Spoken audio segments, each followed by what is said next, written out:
Kamali, taking you through some of the things people are talking about and some of the stuff they're sharing around the world on Newsfeed today. Should America pay reparations for the descendants of slaves? Japanese women excel at university tests after the patriarchal system is removed. Cruising and polluting. We tell you about a new report into how un-environmentally friendly big ships really are.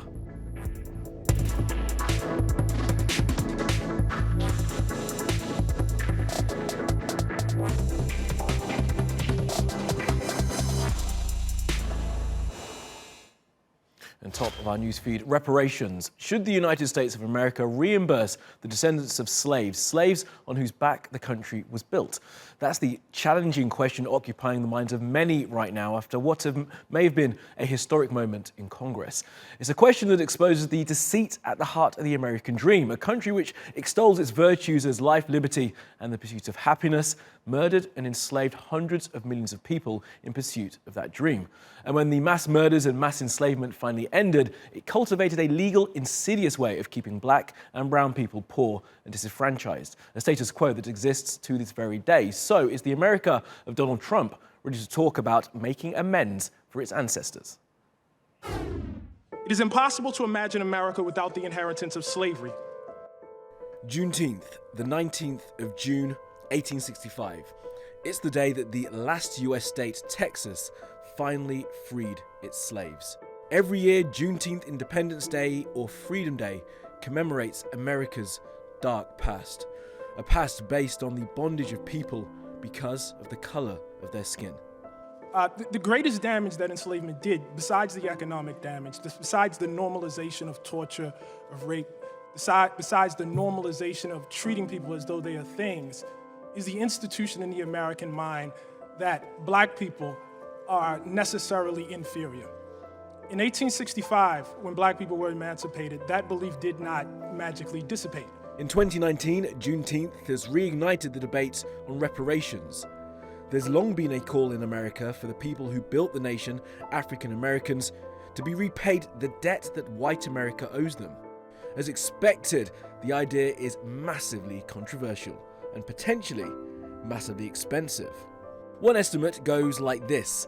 The US benefited from more than 222 million hours of forced labor between 1619 and 1865.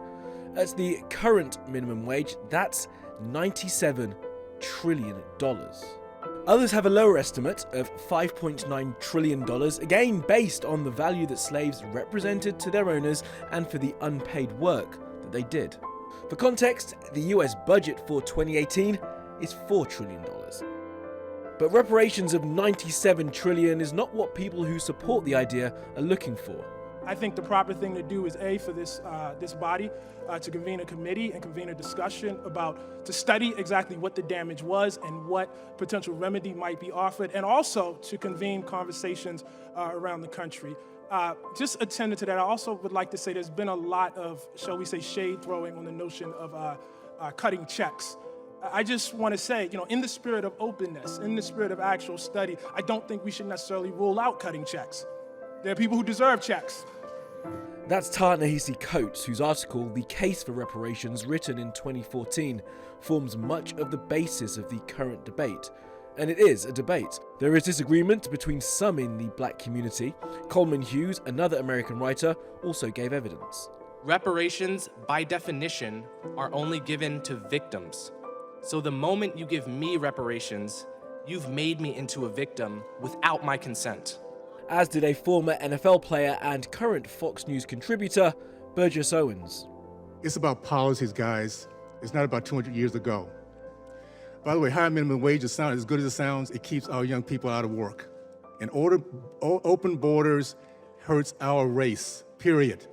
Slavery has been followed by more than 100 years of subjugation through legislation like the Jim Crow laws, which enforce racial segregation and mass incarceration. They've had a legacy for the African American community, which needs to be redressed.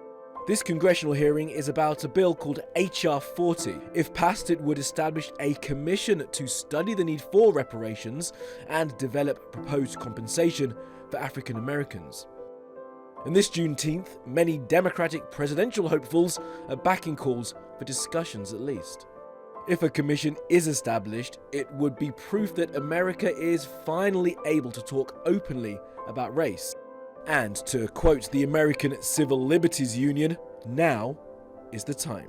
Because once we separate the facts about our history from the legend that we tell about our history, what comes into focus is an America that needs a bridge to get from where we are to where we know we should be when it comes to racial justice. And reparations can be part of that bridge.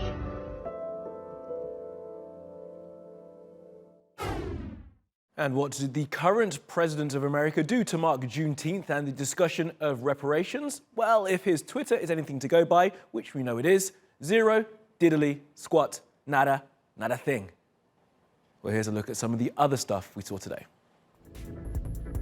It's World Refugee Day. 70 million people are forced to live away from their homes as a result of violence, persecution, and the climate crisis. And the number is increasing as some governments put up walls to keep needy people out. Do be sure to check out TRT World's social channels. We have some special content to mark the day. One of the US presidential hopefuls, Joe Biden, is having to defend himself over comments he made recently about stuff he did in the 1970s. He said he found a senator called James Eastland who believed that black and white people should live separately to be civil when they work together. Joe, we expected a little more from you, maybe? And this video is being enjoyed by some people online. It shows apparently big men having a fight at a Little League game. It happened in Colorado, apparently because a 13-year-old umpire made the wrong call.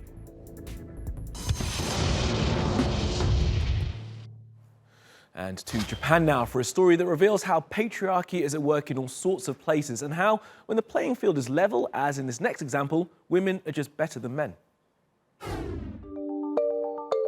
Women have outperformed men in entrance exams for a medical school in Japan. So what's the big deal? Especially as they may have been doing so for years. Last year, Juntendo University in Tokyo admitted it's been rigging admission procedures for years to give men an unfair advantage. This year, almost 1,700 women took the entrance exam and 139, or just over 8%, passed. The pass rate for the 2,202 male candidates who took the test was 7.7%. Juntendo was one of several medical schools found to have manipulated results for more than a decade by the Yomiuri Shimbun newspaper. Their investigation found that Tokyo Medical University added at least 20 points for male applicants. We deeply apologize for having inconvenienced and caused so many people pain with such a serious scandal. The revelations caused a furious response on social media and led to a national conversation on systemic sexism in the workplace.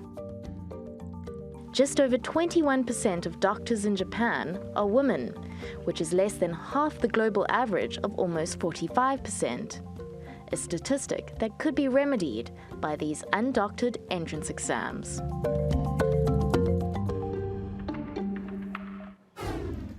Well, Iran has shot down a US drone, the latest in the ratcheting up of the hostility in the Gulf between Iran and America and their respective allies.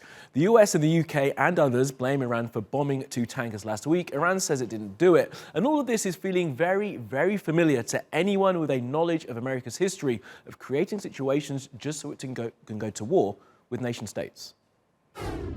The US and the UAE are blaming Iran for the attacks on 2 oil tankers in the Gulf of Oman. Iran denies any involvement and says the attacks are false flag operations crafted to justify a war against the country. And no concrete evidence has been provided by the US. So who did it? And is the US using the incident to spark a full-blown war with Iran? If they did, it wouldn't be the first time. In 1964, in South Asia's Gulf of Tonkin, 2 US destroyers on patrol, the Maddox and the Turner Joy, were attacked by North Vietnamese boats.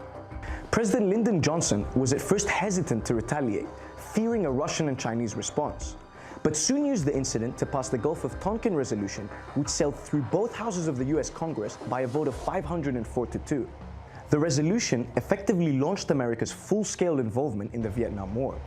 Despite the incident being undisputed, what was never admitted is the North Vietnamese attack was in retaliation for covert attacks by the US for 3 years before that. Effectively, the US had baited the attack, and the Vietnamese retaliation was used to drag the US into a full-blown war. There is always smoke where there is fire, and a similar tactic was used in the Arabian Peninsula ahead of the First Gulf War. After Saddam Hussein's invasion of Kuwait in 1990, Washington provided satellite images purporting to show that Iraqi troops were ready to invade Saudi Arabia. This mobilized the support of the kingdom's Arab neighbors, as well as a sweeping UN Security Council resolution greenlighting an invasion that crippled Iraq. The plans to invade Saudi Arabia were never proved. This tactic has also been used against the US by Israel, its own ally. On June 8, the USS Liberty was attacked by the Israeli Air Force during the Six-Day War. The move was carried out by Tel Aviv in hopes that the Egyptians would be blamed, swaying the US position to provide full support for Israel against Egypt and its Arab neighbors. The question is, are we witnessing similar tactics in the recent tanker wars in the Gulf of Oman? The current Washington administration seems to favor the stick more than the carrot. In the last month, the US has deployed a warship in the Bab el-Mandeb, B-52H Strat-Fortress bombers at Qatar's Al Udeid Air Base, and an aircraft carrier to the Gulf of Oman. New economic sanctions on Iran and Washington's terrorist designation of the Revolutionary Guard are all signs of US aggression against Tehran. So what's next? Who will take the blame, and will the tanker games turn into a war? Okay, 5 stories from around the world now. Stuff you need to know this Thursday.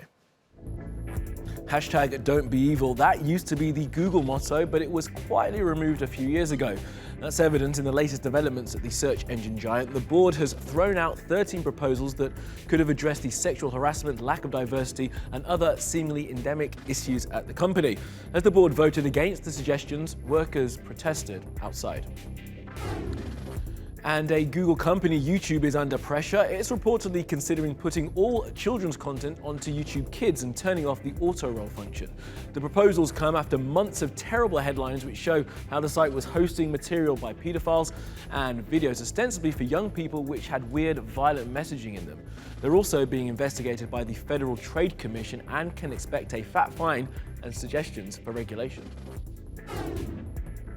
Well, these images taken by spy satellites have been given to science and reveal the extent to which the glaciers in the Himalayas are melting. Some were taken 40 years ago, some a few years ago.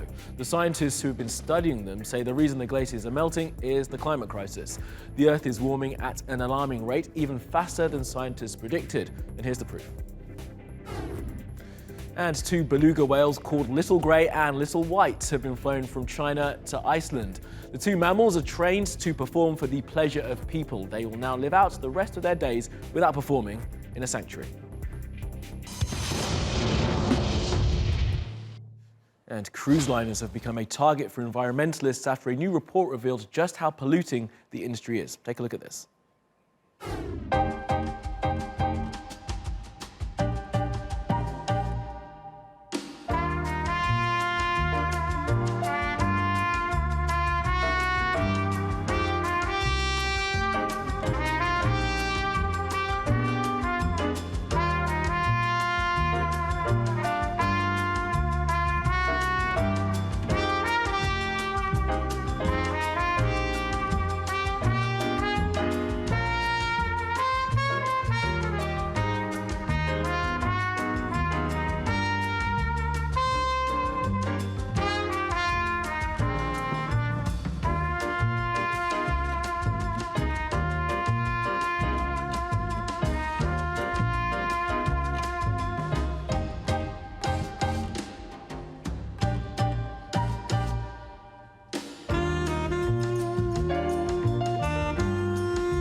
There's lots of love for the music in that package. Some great dancing offset. That will be all from the Newsfeed team. Reach out to me with your questions, comments, complaints and suggestions. You'll find me at Kamali Melbourne. You'll find us 24/7 on YouTube. Be sure to subscribe to our channel and follow me on Twitter. Follow, subscribe and add. See you again tomorrow.